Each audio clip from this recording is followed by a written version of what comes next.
How's it going, everybody? I'm out here in the after hours shop. I've had a lot of stuff going on. A lot of stuff. But among those things, there was kind of a slightly unfortunate thing that happened that I want to show you guys. So I'm going to kind of tell the story a little bit and show you guys what happened and get things fixed up too.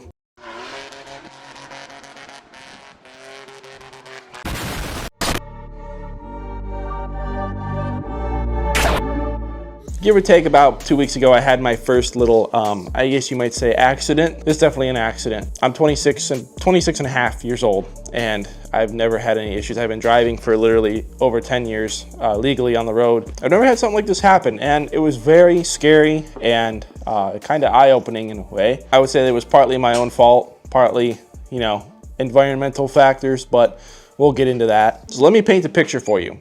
It was Saturday morning, 8:45. I told the boys I'd be at the shop no later than 8:45. We had an engine that we were going to try to rebuild and get in a car in one day, among other things. So we were going to have an early Saturday. It was one of the last really cold days we had here, where there was a little bit of snow on the ground. The temperatures were probably in the 20s, maybe high 20s.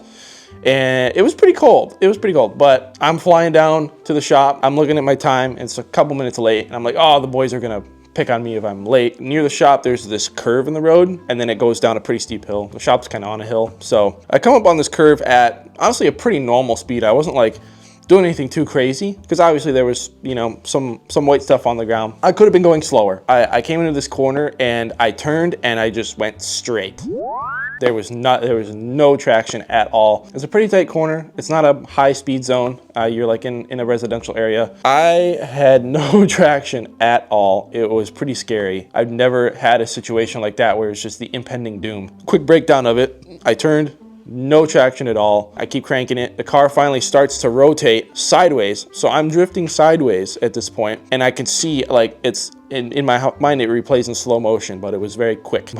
Sideways. So there's a road that comes off the curved road, right, kind of at the end of the curve. I was going sideways toward that. Once the car started to rotate, I immediately floored it. I punched it because I was like, that's my only chance to pull forward. So I'm flooring it at this point. The car's moving sideways. It's not moving. It's not going forward at all. And I remember I'm sitting here, I'm looking to my left, and I'm like, come on, literally out loud. I'm like, come on. The car just keeps sliding sideways, and bam. It was so loud. It hit so hard. I thought the thing was totaled. It was bad. It sounds overly dramatic, but the impact was surprising. I hit that curb, the car flings back around, and I'm like, oh, it was the most genuine oh I ever said in my life. It's giving me PTSD thinking about it. So anyways, at that point, the car was like, you know, trying to turn on its own, and I'm hitting the brakes. ABS is on full lock, zero traction, all the way down the hill. I felt like a bowling ball going down this hill. And again, the shop's like halfway down the hill. So I'm like, please, can I just at least make it in the shop driveway with whatever happened to this car? I'm freaking swinging back and forth. I'm getting close to the shop driveway, so I just swerved one way and I slid sideways in the road until I stopped, like literally like right at the shop driveway. It was a miracle that I didn't keep going or something even worse didn't happen. And I'm also very lucky there wasn't any other cars on the road or anything like that, but thankfully I got it there sideways and it did drive up the driveway. I knew some bad stuff had happened, and sure enough, I got out of the car and immediately took this picture of my rear wheel just literally like sideways. It looked horrendous. Closer look at some of the damage that happened. Obviously the rear wheel is tweaked, the front wheel is also a little tweaked, and the curb rash is cringeworthy times 10. So yeah, that was basically all the damage. Obviously at this point, I have no clue what underneath the car is broken. Other than glancing underneath, you could see one arm was bent. I really didn't know until I had the time to get it inside and get on the lift. I think the next day is when we did that.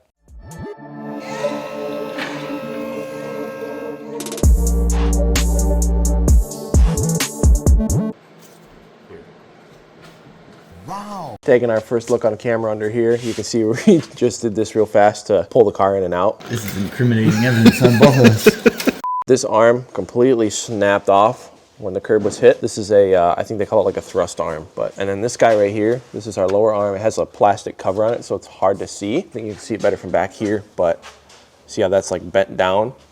And on this side, it's like perfectly straight. So that's pretty bent. We have a new one of each of those, and thankfully we looked everything over.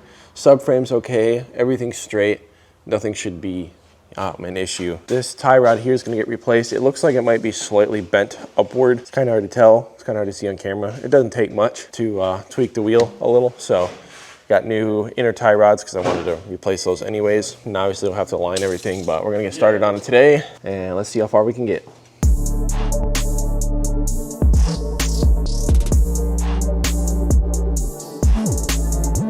All right, unfortunately I had to take a pause for a few days, but we're back.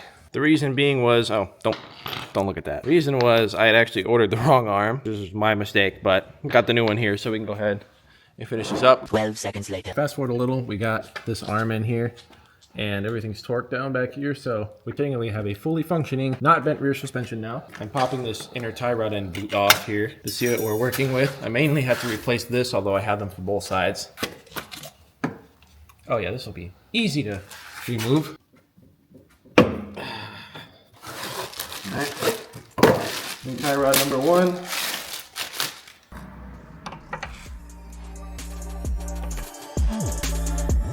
Kind of ironic because I had some, I think, Continental tires on here, not sponsored or anything. But, I mean, you know, unfortunately some of them were worn and had a little bit of cord showing on the inside, so I went ahead and bought some new tires, which were a cheaper brand, but still I thought to be decent. But it was ironic that right after I got cheaper tires, I immediately slid and crashed. And I wondered to this day if the Continentals would have gripped up a little bit better and maybe saved me from that situation. At first, I blamed myself 100% for it. You know, oh, I was going too fast. You know, I should have been going slower because there was a little snow. But I got to thinking about it later, and considering the fact that I was literally, like, couldn't even stop going down the hill. Obviously, the brakes were unaffected from the crash. There was no reason. I mean, obviously, the rear wheel was kind of, you know, steering on its own will. The hill itself was pretty dang icy for that to have happened. Partly me, partly just, you know, the weather. It is what it is. It happens sometimes. So that's the whole story. Basically, it's kind of funny timing because I think it's going to be the next video you guys see. I'm working on a really cool sponsored video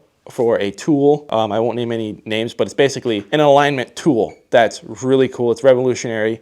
Really excited about it, and I've ironically had a ton of opportunity to use it and test it and review it, including having this crash happen. That video, that'll be out. I think it will be the next video. I'm also working on a video on the crossfire that you guys have seen in the videos. It's getting kind of dark out, but just a quick look at the damage that's left. Also, finally starting to clean this place out a little bit, and I am actually going to work on that PT Cruiser again. I swear I'm going to get canceled if I don't. It's a little dark over here, but you can kind of see that curb rash.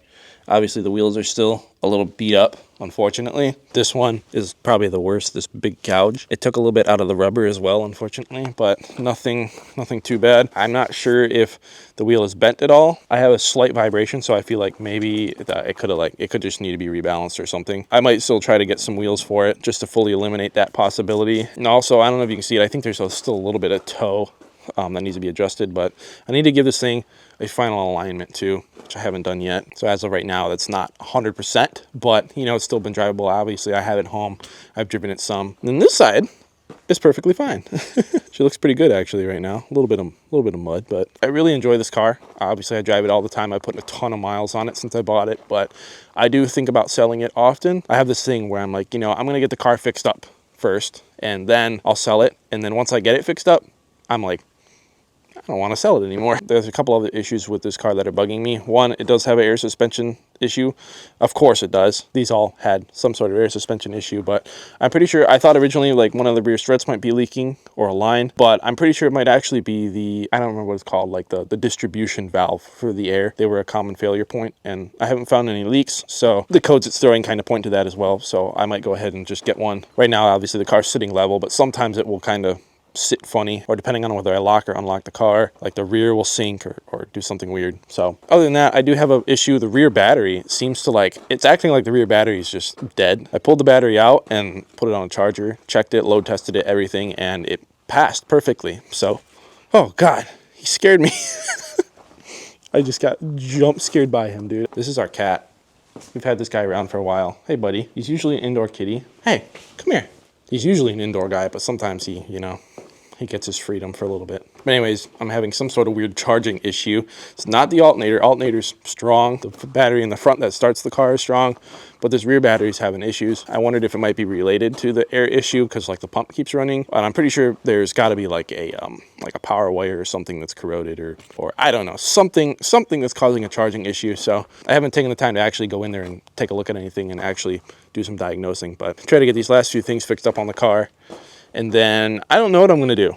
I'll keep it, or maybe I'll sell it. I have some other cars in mind, but you know, we'll see. Oh yeah, I've also been doing some work on my Eclipse. That video probably won't be out for a little bit, but I've actually been driving it a little bit, trying to get a few things fixed on it to at least get it drivable. And you know, obviously that thing's a project, but it's a drivable project at least, so that's nice. And I do have plans, of course, to revive the PT.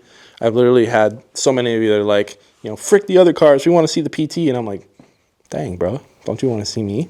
It kind of hurts my feelings a little bit, but I do plan to revive it and make some more PT videos, not just on this PT too. So anyways, guys, I guess that's going to do it for this video. There's a little bit of a monkey wrench that got thrown into things, slowed me down a little bit, but we're back at it. I'll be back soon, I promise, soon, with another video.